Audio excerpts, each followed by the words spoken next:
السلام عليكم ورحمة الله.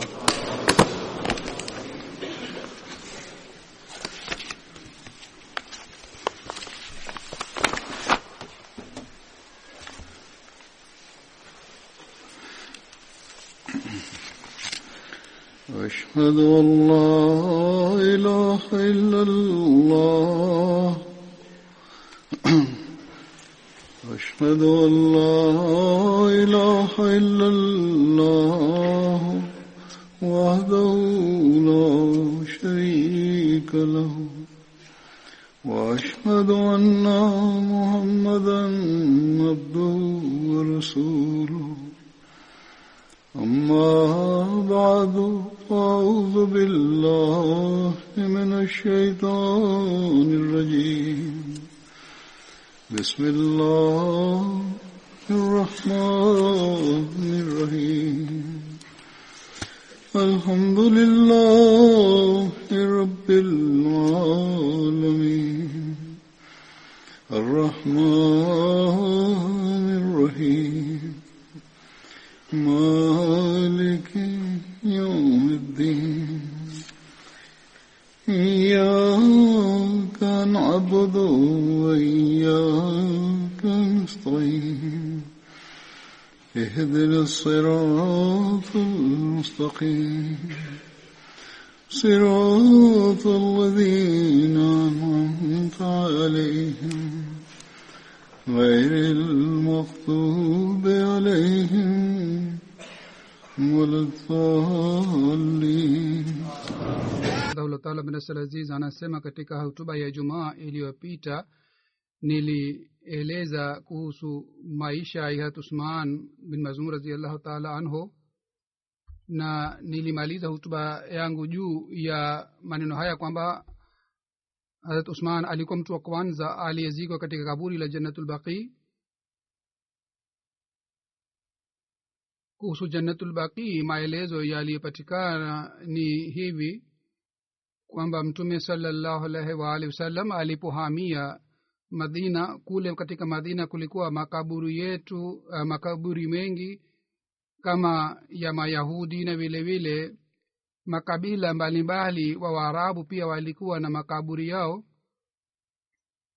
Madina kwa sababu ilikuwa imegawanyika katika makabila mbalimbali, kwa hiyo watu hawa walikuwa wakizika watu wao katika eneo lao.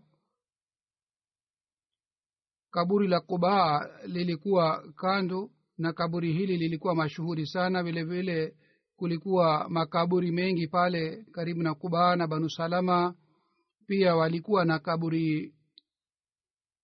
kaburi lao. vile vile Banu Saada pia walikuwa na makaburi yao.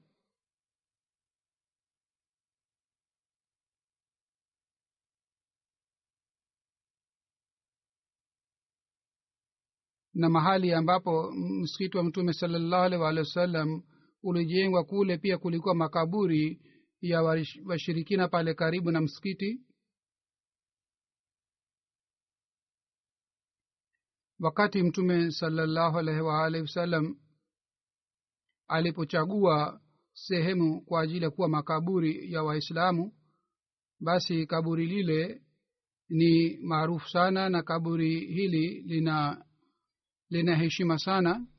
Hazrat Abdullah bin Abi Rafi anasimulia Mtume sallallahu alaihi wasallam alikuwa anatafuta sehemu ambapo Waislamu watazikwa, na kwa ajili ya lengo hili Mtume sallallahu alaihi wasallam aliangalia maeneo mbalimbali ili aweze kuchagua makaburi.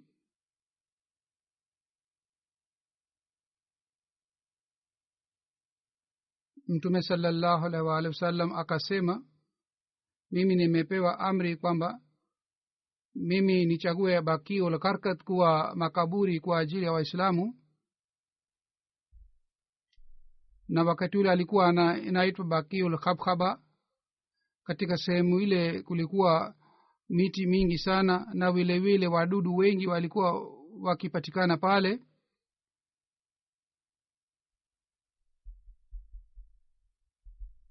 Na wakati umbu walipokuwa wakipatikana walikuwa wakionekana kama ni mawingu, yani walikuwa wengi sana.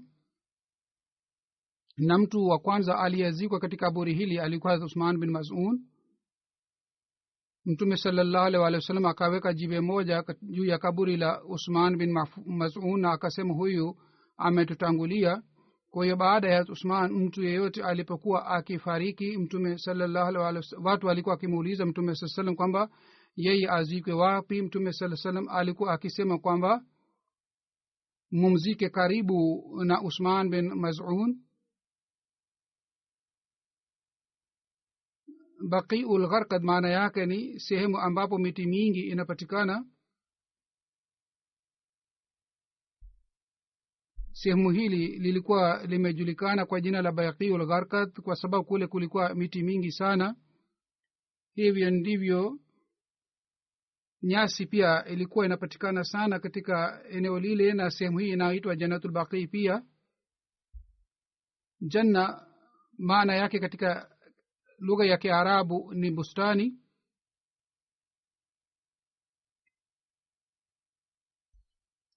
Na wale watu ambao si Waarabu wao wanaita kaburi hili Jannatul Baqi badala ya Baqiul Gharqad.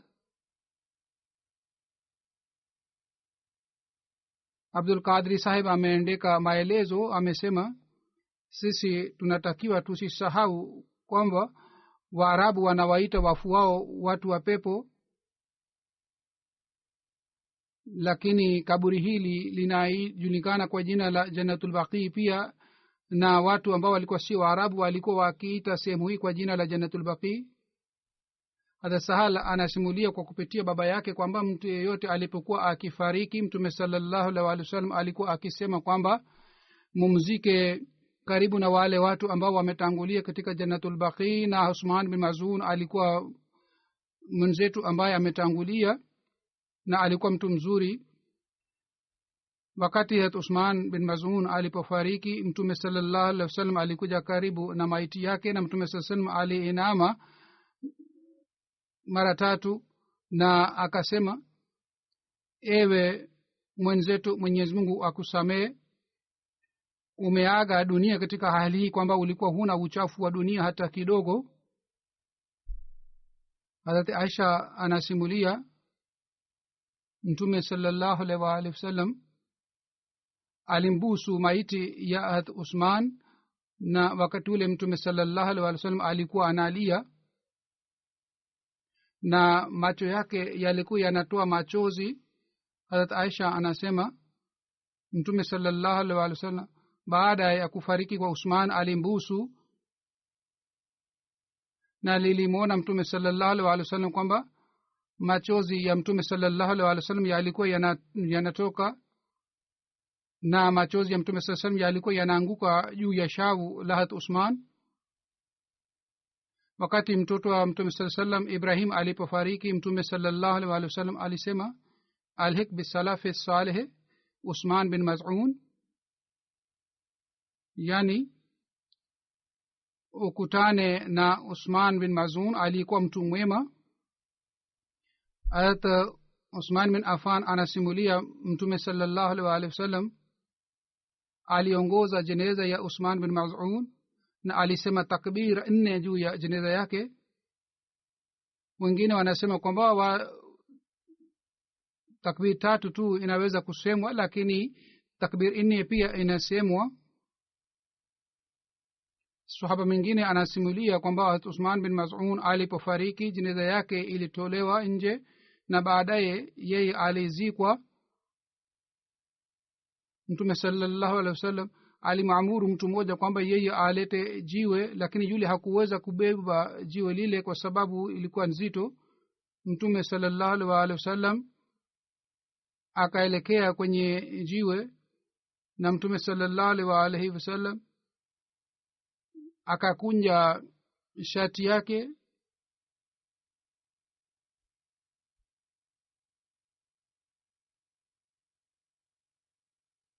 yule ambaye amesimulia hadithi hii anasema kwamba hata mimi nakumbuka sasa hivi kwamba Mtume sallallahu alaihi wasallam alipokunja sleeve zake niliona mikono ya mtume sallallahu alaihi wasallam na mikono yake ilikuwa mizuri sana.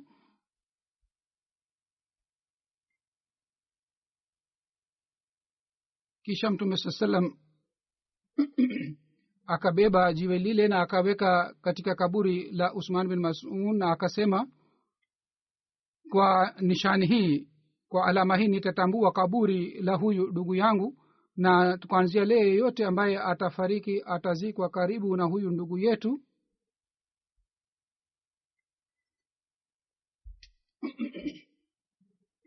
Hazrat Mirza Bashir Ahmad Saheb ameeleza maelezo kuhusu kifo cha Usman bin Maz'un. Nataka kueleza maelezo haya.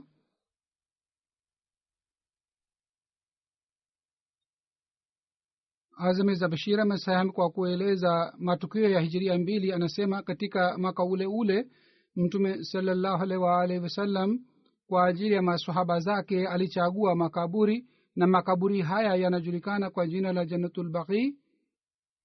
Maswahaba walipokuwa wakifariki walikuwa wakizikwa katika makaburi haya, na sahaba wa kwanza aliyezikwa katika makaburi haya alikuwa Usman bin Maz'un. Usman alikuwa miongoni wale waislamu waliotangulia kusilimu. Alikuwa mtu mwenye ibada sana na mcha Mungu sana. Yeye baada ya kusilimu alimuomba mtume sallallahu alaihi wasallam kwamba niruhusu mimi niache dunia nijitenge na niishi peke yangu na nisiwe na familia. Lakini mtume sallallahu alaihi wasallam hakumruhusu, na mimi nimeshawahi kueleza maelezo yake katika hutuba iliyopita. Basi Mirza Bashir Ahmad Sahib anasema zaidi kwamba Usman bin Maz'un alipofariki mtume sallallahu alaihi wasallam alihuzunika sana. Riwaya inapatikana kwamba mtume sallallahu alaihi wasallam alimbusu, na wakati ule alikuwa analia. Wakati Usman alipozikwa, mtume sallallahu alaihi wasallam aliweka jiwe juu ya kaburi lake kama ni alama. Kisha mtume sallallahu alaihi wasallam mara kwa mara alikuwa akienda Jannatul Baqi na alikuwa akifanya maombi kwa ajili ya Usman. Usman alikuwa muhajir wa kwanza aliyefariki katika Madina. Wakati wa kifo cha Usman bin Maz'un, mke wake aliandika shairi, na katika shairi yeye alisema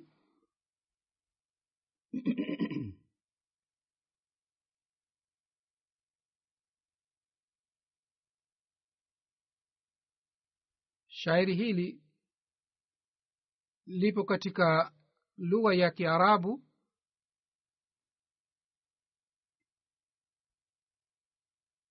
Mazuri anasema maana yake ni kwamba,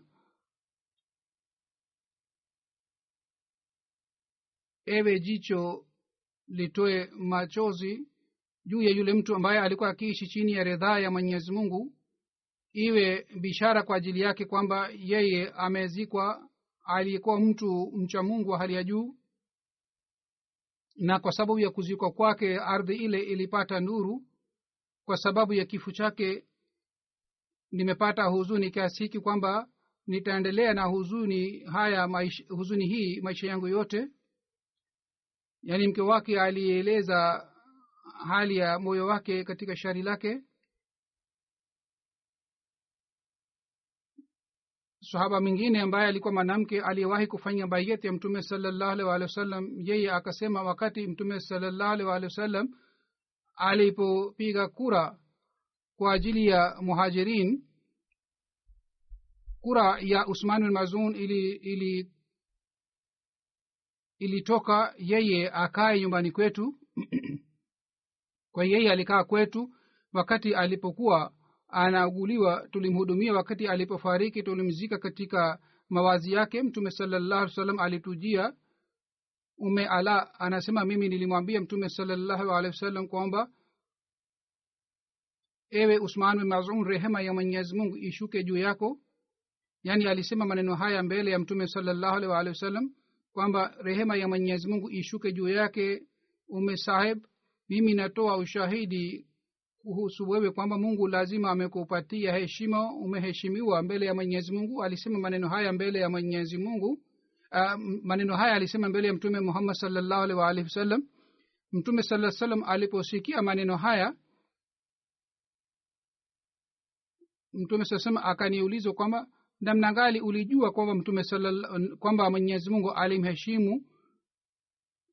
Anasema mimi nikamwambia Mtume sallallahu alaihi wa alihi wasallam kwamba mimi sijui kwamba Mungu amemheshimu, lakini mimi nimesema maneno haya kama ni hali ya moyo wangu. Mtume sallallahu alaihi wa alihi wasallam kwa kusikia hii akasema, ikiwa kuna swali la Usman, yeye ameshafariki na mimi nategemea kwamba atasamehewa na Mwenyezi Mungu, atamheshimu. Na Mtume sallallahu alaihi wa alihi wasallam akasema zaidi kwamba hata wallahi mimi sijui kwamba Usman atatendewa nini. Mimi namuombea, lakini mimi siwezi kusema kwamba lazima ameheshimiwa, hali mimi ni mtume wa Mwenyezi Mungu. Kwa kusikia maneno haya ala akasema kwamba wallahi kuanzia leo mimi sitamtakasa mtu yeyote, mimi sitasema maneno ya aina hii kuhusu mtu yeyote mwingine. Mimi nikahuzunika kwa kusikia hii, na wakati ule mimi nikalala usiku kwa sababu ala alikuwa anampenda Usman. Anasema nilipolala niliona kwamba kulikuwa chemchem na maji yalikuwa yanatiririka, na niliambiwa kwamba chemchem hiki ni chemche ya Usman bin Maz'un. Baada ya kuona ndoto hii nilimjia Mtume sasa mara ya tena na nikamwambia kwamba mimi nimeona ndoto hivi. Mtume sallallahu alaihi wasallam akasema kwamba chemchem hii ni amali za Usman bin Maz'un, na Mungu amekuonyesha kwamba Usman yupo peponi na chemchem ni hali ya amali zake.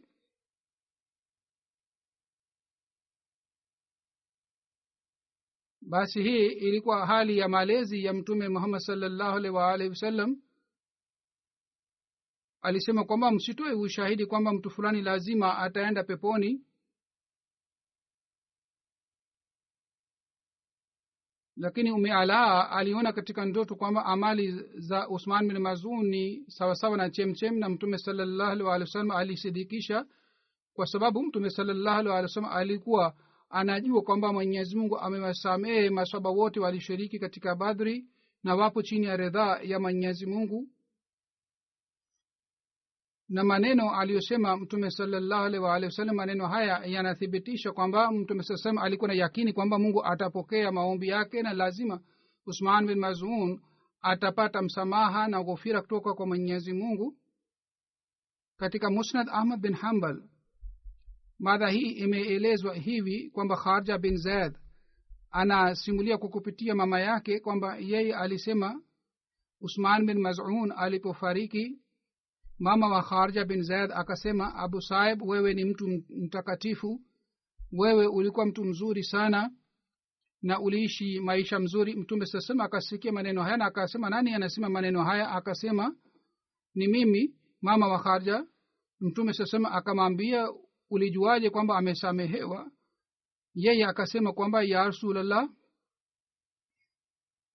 amali za Usman bin Maz'un zilikuwa za aina hii kwamba zinathibitisha kwamba Mwenyezi Mungu lazima atakuwa amemsamehe na ameghufiria. Mtume sallallahu alaihi wasallam kwa kusikia maneno yake akasema, sisi tulimkuta Usman bin Maz'un alikuwa mtu mwema sana na tulimkuta alikuwa mtu mwenye heri. Lakini pamoja na maneno haya Mtume sallallahu alaihi wasallam akasema kwamba mimi ni mtume wa Mwenyezi Mungu, lakini wallahi hata mimi sina uhakika kama mimi nitatendewa namna gani.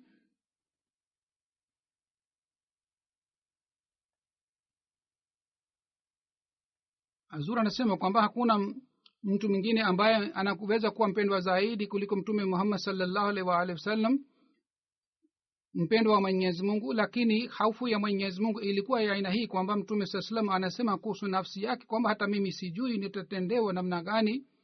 Basi sisi tunatakiwa tuwe na hofu kiasi gani na namna gani tunatakiwa tufikirie na tujali na tufanye vitendo vizuri na tufanye ibada ya Mwenyezi Mungu.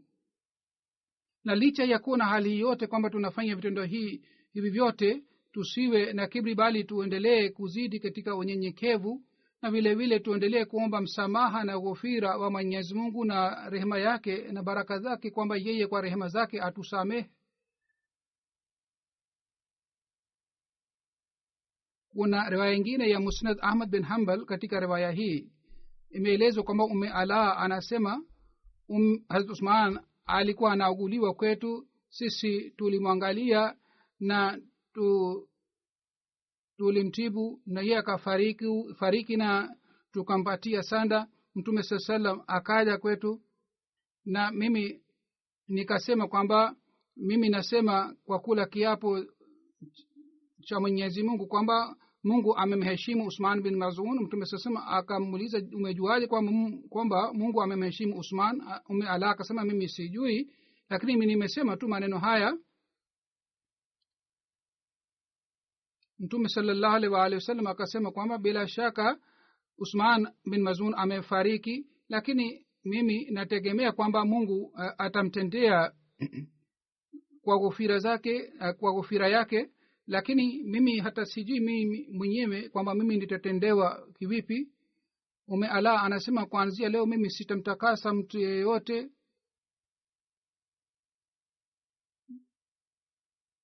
Mimi nilihuzunika sana. Kisha baadaye niliona ndoto, na ndoto ile nilimwambia Mtume sallallahu alaihi wasallam, na huzuri anasema nimeshawahi kueleza ndoto hii. Mwenyezi Mungu amepandisha madaraja ya Usman bin Maz'un. Alipata maombi ya Mtume sallallahu alaihi wasallam, Mungu aendelee kupandisha madaraja yake na sisi tuweze kuiga mfano wake.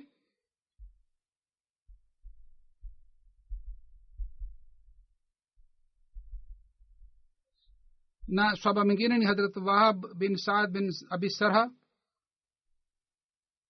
na alikuwa kutoka katika kabila Banu Amir. Alikuwa ndugu wa Abdullah bin Abi Sarh.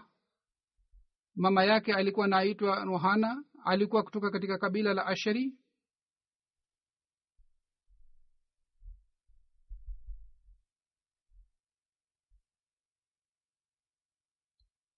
Hazrat Wahab ndugu yake Abdullah bin Saad bin Abi Sarha ni yule mtu ambaye aliritadi, alikuwa akiandika ufunuo wa Mtume sallallahu alaihi wasallam.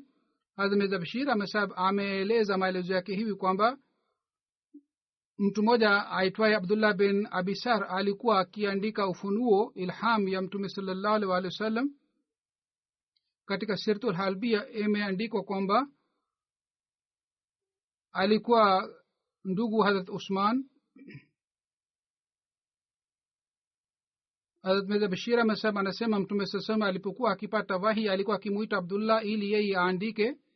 Siku moja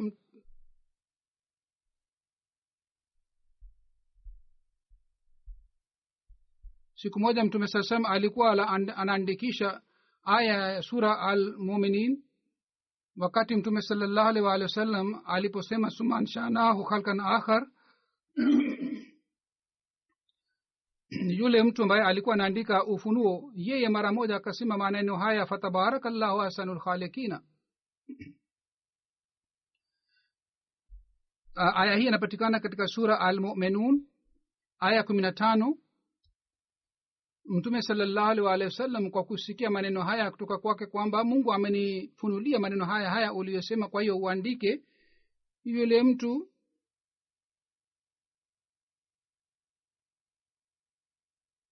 akafikiria kwamba jinsi kama yeye alifikiria kwamba kwa sababu amesema maneno haya Mtume sallallahu alaihi wasallam amesema kwamba maneno yake ni wahi, kwa hiyo Mtume sallallahu mwenyewe anaandika Qur'ani hapati ufunuo. Kwa hiyo yeye akamwacha Mtume sallallahu alaihi wasallam na akaenda. Na watu walioambiwa wakati wa ushindi wa Maka kwa wauawe, mmoja wao alikuwa Abdullah bin Abi Sarha, lakini Hazrat Usman radhiyallahu ta'ala anhu alimpatia ulinzi wake. Na maelezo ya ulinzi wake ni hivi kwamba wakati wa ushindi wa Maka Abdullah bin Abi Sarh akajua kwamba Mtume sallallahu alaihi wasallam ametoa amri kwamba yeye auawe.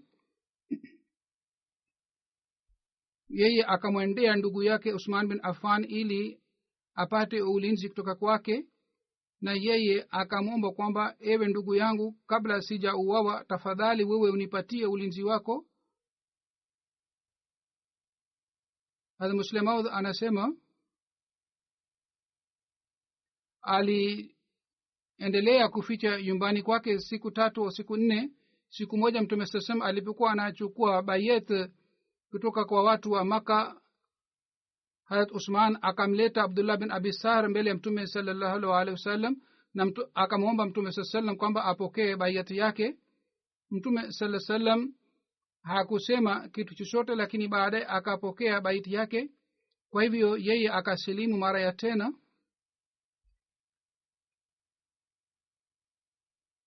Yeye alitenda matendo mengi sana mabaya. Alileta fitina pia katika jamii. Kwa sababu ya hii amri ilitolewa kwamba yeye auawe. Amri haikutolewa kwa sababu hii kwamba aliritadi, ndio maana Mtume sasa alisema yeye auawe. Hazrat Asim anasema Wahab alipohamia Madina alikaa kwa Kulsum.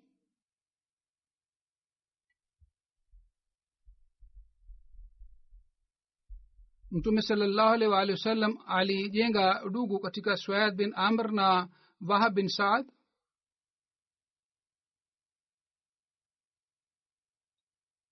Hawa wote wawili waliuawa katika mapigano ya Mauta. Hazrat Wahab alishiriki katika mapigano yote ikiwemo Badr na Uhud, na Hijria 8 katika mapigano ya Mauta aliuawa, na wakati alipofariki umri wake ulikuwa miaka 40.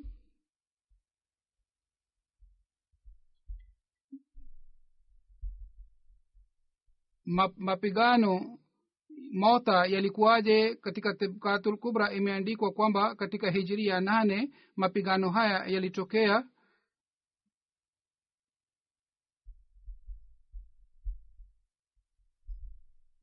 Mtume sallallahu alaihi wasallam alimtuma Haris bin Umair Busra.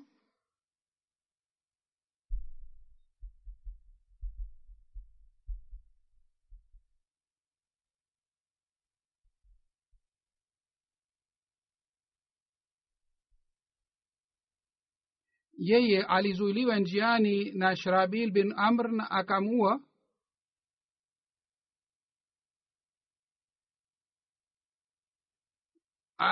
Haris alikuwa mwakilishi mmoja tu wa Mtume sallallahu alaihi wasallam aliyeuawa. Mtume sallallahu alaihi wasallam alipopata taarifa ya kuuawa kwake, Mtume sallallahu alaihi wasallam alihuzunika. Mtume sallallahu alaihi wasallam akawaita watu ili waende kwa ajili ya kupigana na wale makafiri, na wa masahaba waliojumuika walikuwa 3,000.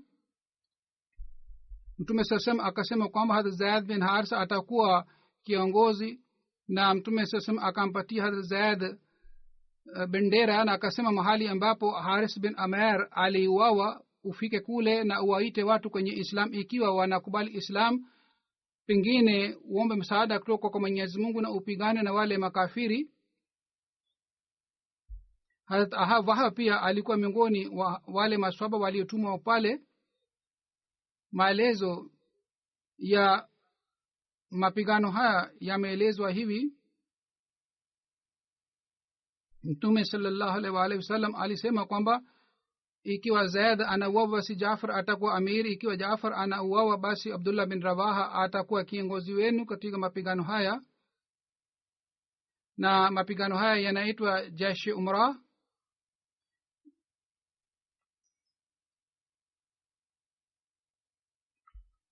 Katika riwaya moja imeelezwa hivi pia kwamba Myahudi moja alikuwepo wakati Mtume sallallahu alaihi wasallam aliposema maneno haya. Yeye aliposikia maneno ya Mtume sallallahu alaihi wasallam akamjia Zaid na akasema, ikiwa huyu Muhammad Mtume sallallahu alaihi wasallam ni mkweli, basi miongoni mwenu hakuna hata mtu mmoja ambaye atarudi salama salimini, ninyi nyote mtauawa. Zaid akasema kwamba msijali nirudi nikiwa hai au na uawa, lakini jambo hili ni kweli kwamba Mtume sallallahu alaihi wasallam ni nabii wa Mwenyezi Mungu na ni yeye ni mkweli kabisa.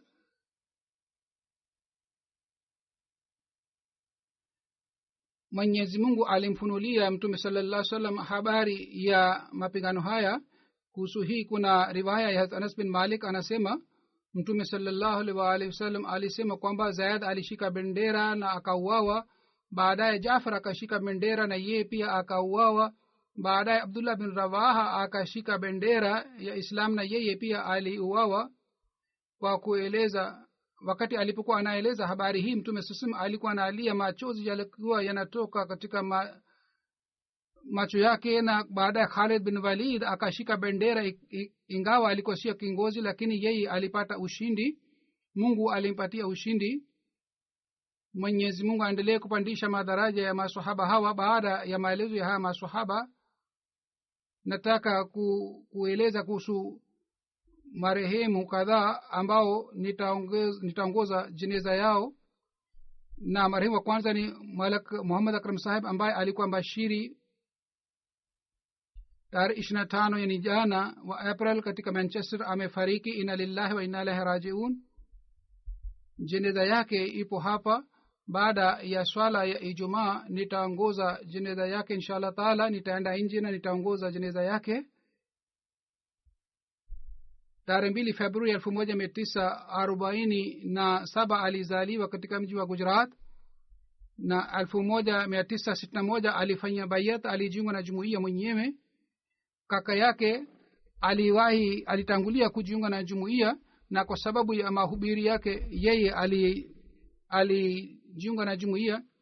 Yeye aliandika makala, na katika makala ile alisema, nilikuja Rabwa kwa ajili ya kusoma, na kule kwa kuangalia mazingira ya kule nilijiunga na jumuiya. Na baada ya bayat 1962 alitoa wakfu maisha yake kwa ajili ya jumuiya, na yeye alipata degree ya shahid na Arabi Fazil. 1971 aliteuliwa katika jamaat fulani kwa kuwa mbashiri.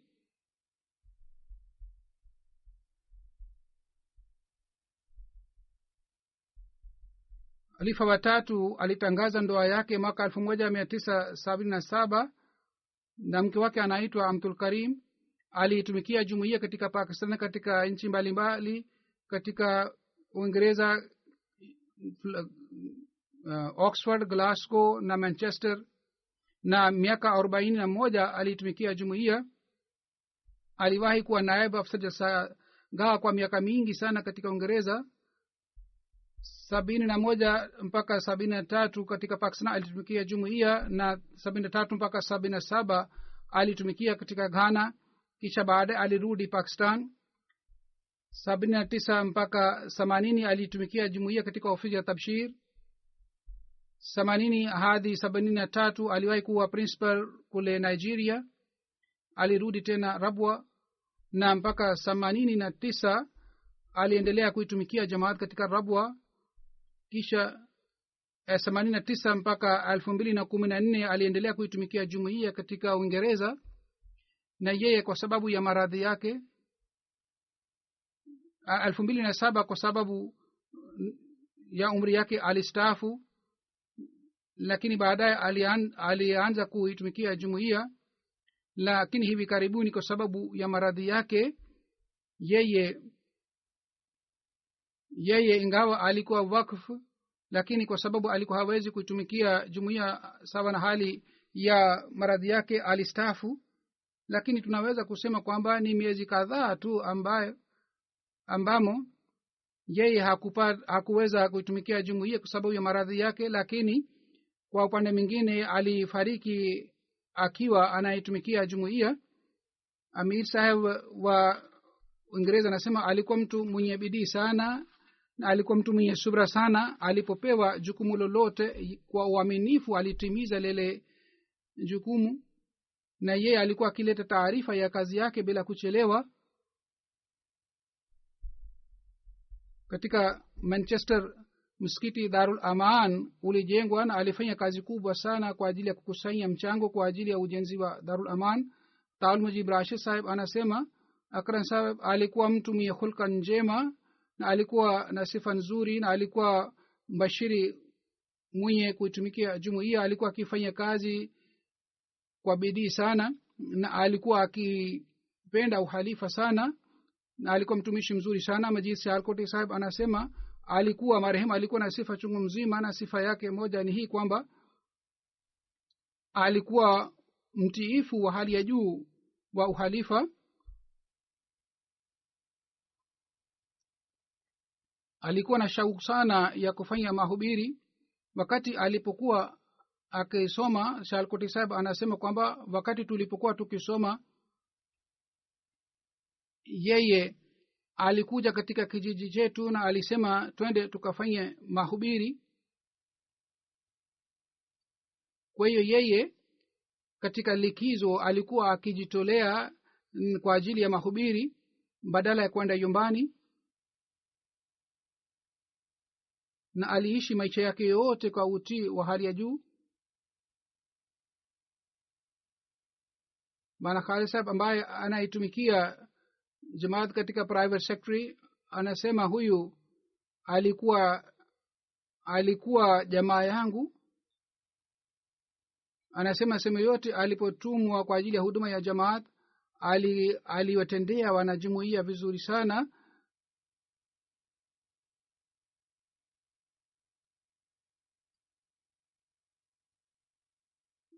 Hususan marehemu alikuwa akieleza sifa za wanajumuiya wa Manchester, na alikuwa akiwatendea vijana vizuri kwa mapenzi. Anasema yeye aliniambia kwamba wale watoto ambao wameshakuwa wakubwa, ambao sasa wameoa, miongoni mwa vijana hawa mtoto mmoja alipojaliwa mtoto akapiga simu usiku na akampigia simu marehemu kwamba mimi nimejaliwa na mtoto.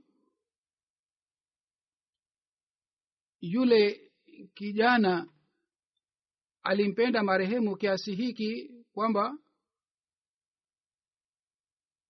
wakati alipopiga simu akasema maneno haya kwamba Murabi Saheb, mimi niliahidi kwamba wakati wote Mungu atakaponijalia mtoto, kwanza kabisa mimi nitakuarifu. Sasa mimi nimekuarifu, sasa mimi nitamwarifu baba yangu.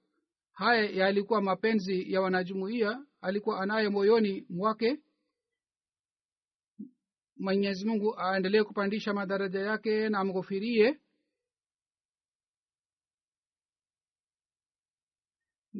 Na Mwenyezi Mungu awajalie subira watu wa familia yake.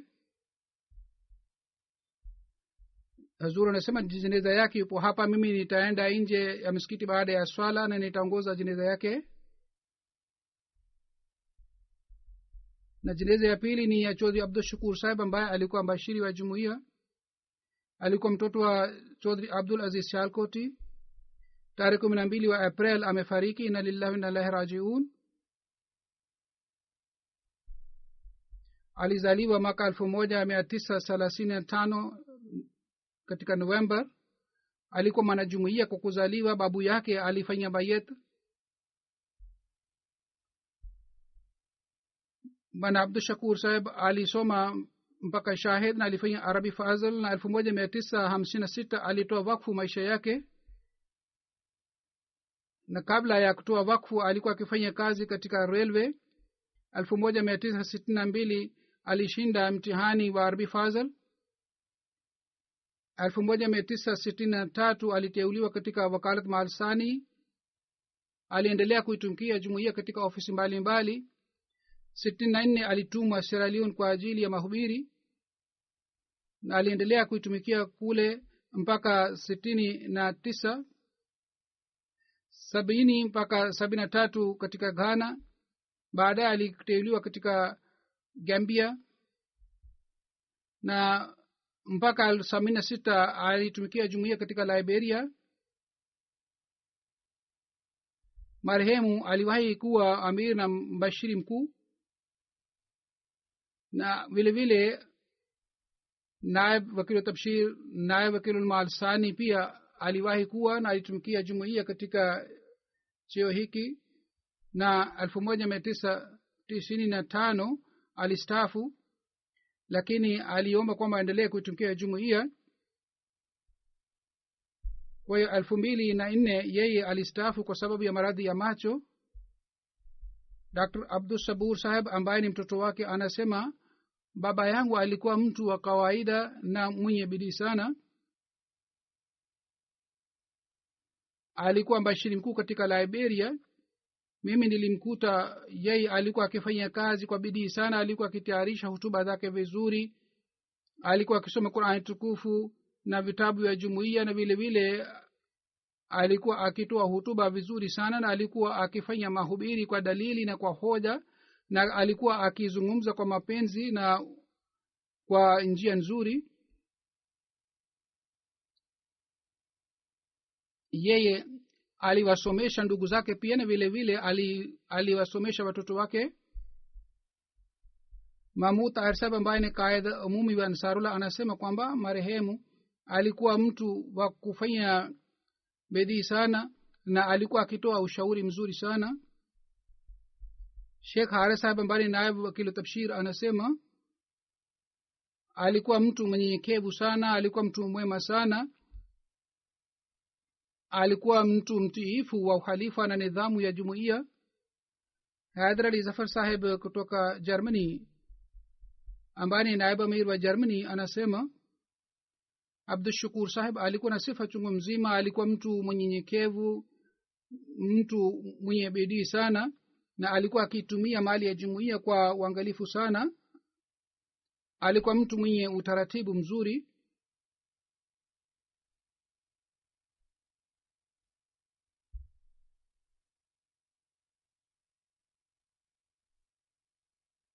Yeye alijenga msikiti na mbashiri, nyumba ya mbashiri la katika Liberia, na vile vile alijenga maktaba.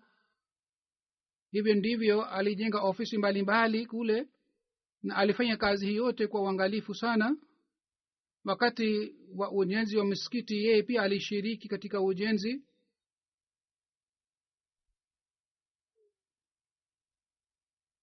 Elfu moja mia tisa themanini na sita Haidar Ali Saheb anasema mimi nilipokwenda kule na nilipoteuliwa kuwa mbashiri mkuu kule, yeye mimi nilisema kwamba umefanya bidii sana na umefanya bidii katika ujenzi wake. Alipoambiwa hivi, yeye akasema kwamba kabla yangu alikuwa mbashiri mwingine ambaye alifanya bidii sana, na kwa bidii sana alinunua kiwanja. Marehemu alikuwa musi, ameacha mke na mabinti wawili na watoto wa kiume 3. Mwenyezi Mungu amghofirie na aweke roho yake mahala pema huko peponi.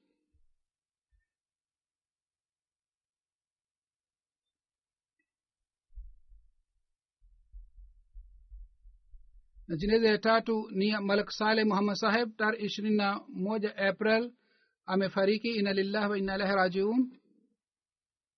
Malik Allah Bakhsh Saheb aliyekuwa babu yake alikuwa sahaba wa Mtume Sayyidina alayhi salatu wasalam. Yeye kwa kuona tukio la kupatwa kwa mwezi na jua alienda kutoka katika mji wa Lodhran, alienda Qadian, alifanya bayati ya Sayyidina alayhi salatu wasalam. Baba yake pia alikuwa mwalimu wa jumuiya.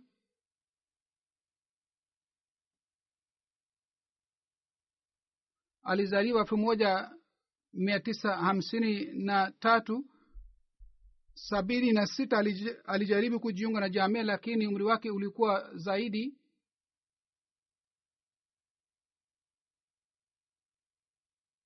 Kwa hiyo hakuweza kujiunga na jamia. Yeye akaanza kuishi katika mji wa Kotri. Babu alipokwenda kumuona kule Kotri, akakuta mazingira ya kule si mazuri. Kwa hiyo Malik Salim Muhammad Saheb akaacha kazi yake na akaja Rabwa na akajiunga jamia ya ubashiri na akasoma masomo ya walimu, na mwanzoni alikuwa akipata mshahara 135 rupia peke yake, lakini alikuwa akifurahi kwamba anapata nafasi ya kuitumikia jumuiya.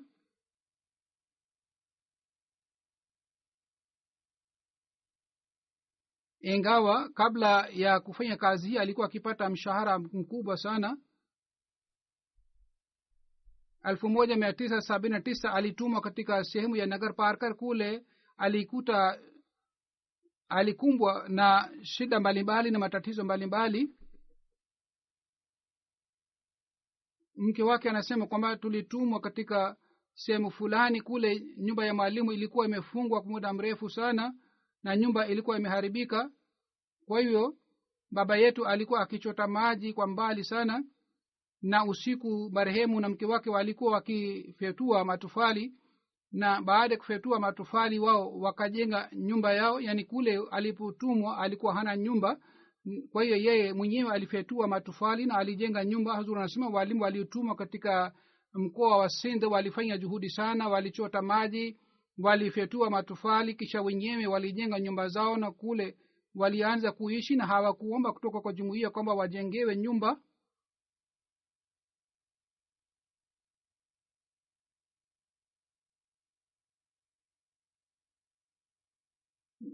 Mtoto wake anasema Nagar Parkar alipokuwa mwalimu kule alikuwa akikumbwa na matatizo mengi sana. Alipokuwa akija mjini alikuwa akichukua vyakula na matibabu. Siku moja alikuja kuhudhuria kikao, wakati wa kurudi akasahau njia kwenda nyumbani, kwa sababu nyumba yake ilikuwa katika jangwa na barabara ilipotea kwa sababu ya mchanga, na akapotea na maji ya kunywa pia yalikwisha. Yeye kwa sababu ya kiu na kwa sababu ya uchovu akazimia. Wakati alipokuwa amezimia alikuwa ameanguka pale ardhini. Pale karibu naye watu wawili wakapita juu ya ngamia, wakakuta mtu mmoja amezimia, ameanguka chini. Walipokuja karibu naye wakagundua kwamba huyu ni mwalimu wa jumuiya, na yeye alikuwa akiwapatia watu madawa ya homeopathy. Kwa hiyo alikuwa anajulikana kama ni daktari. Kwa hiyo wale watu wakamtambua kwamba huyu ni daktari. Kwa hiyo wakampatia maji na wakamleta nyumbani kwao na wakamhudumia. Mtoto wake anasema kwamba alikuwa akitusihi kwamba tusali swala. Siku ambamo alipofariki aliswali sala ya tahajjud na aliamsha mama pia kwa ajili ya swala. Alikuwa mtu mwenye hulka njema sana na alikuwa akipenda sana watu wote. Hata kama mtu alikuwa akimtendea vibaya, ye alikuwa akifanya subra, alikuwa hamtendei vibaya jinsi aliyomtendea. Yeye alikuwa mahiri wa kujenga mahusiano na watu wengi walikuwa wakiweka amana zao kwa sababu ya uaminifu wake. Ikiwa ikhtilafu ilipokuwa ikipatikana katika familia yetu, alikuwa akiwapatanisha watu wa familia.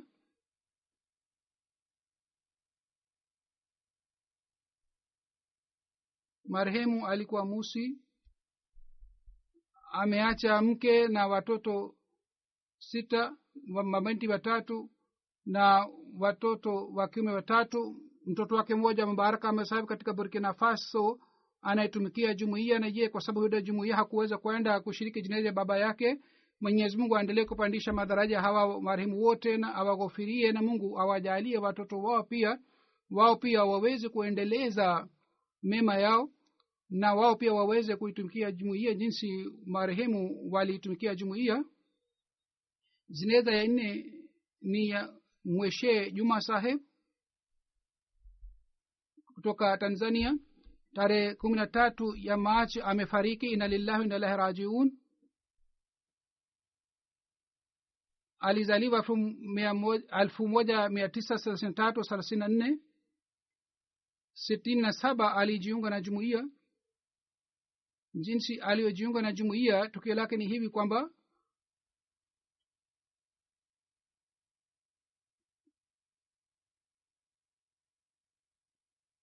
watu wasuni walikuwa wakifanya hitima, lakini yeye alikuwa akipinga desturi hii kwamba kwa nini mnafanya hivi, ni kinyume na Islam.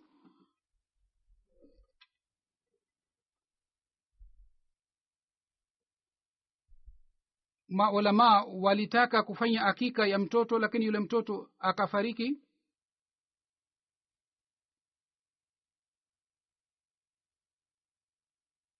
Marehemu alipinga kitendo cha wale mashehe, na marehemu alikuwa akihuzunika sana kwa kuona hali ya Waislamu. Alikuwa akifanya dua kwa Mwenyezi Mungu, na alikuwa akisema kwamba e Mola, umtume Isa alayhi salam ili aje na uishi Islam. Bashiri mkuu wa Tanzania anasema kwamba ye marehemu mwenyewe anasema wakati yule alikutana na Jamilur Rahman Rafiq saheb ambaye siku hizi ni Wakilul Ishad.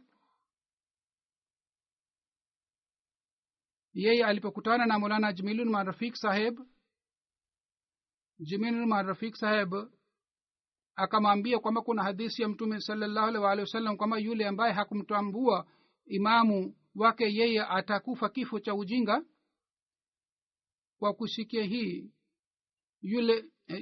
kwa kusikia hii marehemu akaona kwamba mimi sio Muislamu kwa sababu sikumpokea imamu wa zama hizi. Kwa hiyo yeye akafanya bayat mara moja. Baada ya kufanya bayat alirudi kijiji chake, akawahubiri watu wa familia na jamaa zake na marafiki zake, na akawajumuisha wote na akawafikishia ujumbe wa Islam wa jumuiya.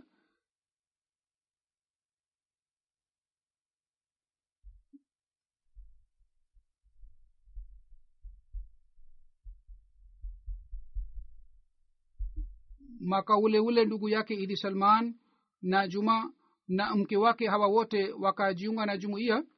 Yani alipowahubiri hawa wote wakajiunga na jumuiya mara moja. Marehemu alipata upinzani wa hali ya juu, lakini polepole watu wakaanza kupokea jumuiya, na katika kijiji chake Mkuyuni na katika maeneo ya Mkuyuni jumuiya ilipatikana na watu wengi wakajiunga na jumuiya. Bashiri mkuu anaandika kwamba Mkuyuni ni jumuiya ambayo ni mfano kwa ajili ya jumuiya zingine, na jumuiya hii ilipatikana kwa juhudi ya marehemu. Baada ya kujiunga na jumuiya mpaka kifo chake, kila kitendo cha marehemu kilikuwa kinathibitisha kwamba yeye alikuwa mtiifu wa hali ya juu ya jumuiya, na alikuwa akiwa heshimu wabashiri wote na viongozi wa jumuiya. Vile vile alikuwa akifuata nidhamu ya jumuiya. Alikuwa na shauku sana ya kufanya mahubiri, na alikuwa akifanya mahubiri kila wakati. Alikuwa mtu wa mstari wa kwanza katika kutoa michango yake. Hata kila wakati alikuwa na wasiwasi hii na shauku hii kwamba apate mapato na atoe mchango. Yeye alikuwa musi na alikuwa akiwakumbusha watu wengine pia wajiunge na wasiyat. Alikuwa mtu mwenye mfano upande wa swala. Alikuwa akiswali swala bila kukosa, na alikuwa akiwasihi wajukuu zake na vile vile watoto wake kuhusu swala, na yeye alihifadhi maombi ya Mtume sallallahu alaihi wasallam, na alikuwa na shauku ya kusoma vitabu ya Sayyidina Alayhi salatu wasalam. Mtoto wake Shamun Juma Sahib ambaye ni mwalimu katika Jamia Ahmadiyya Tanzania, yeye anasema 87 mpaka 90 sisi ndugu tatu tulikuwa tukisoma katika Jamia Ahmadiyya.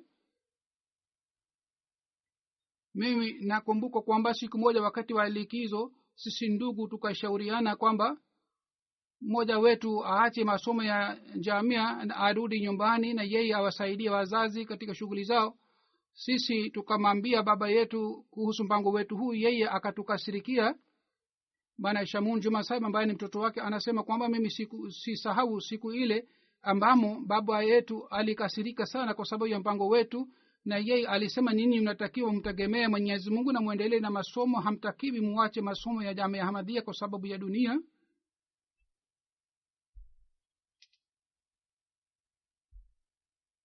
Yeye aliwasihi watoto wake wote waitumikie jumuiya.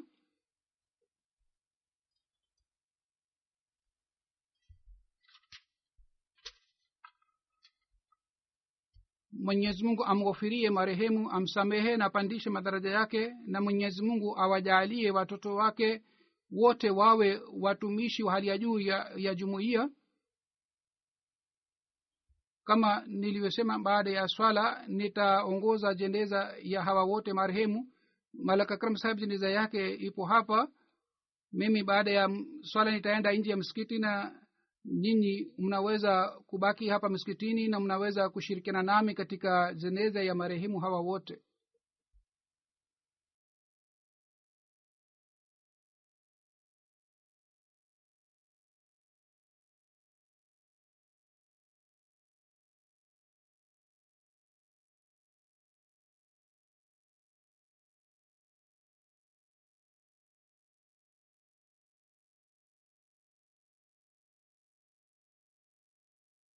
میں شامل ہوں.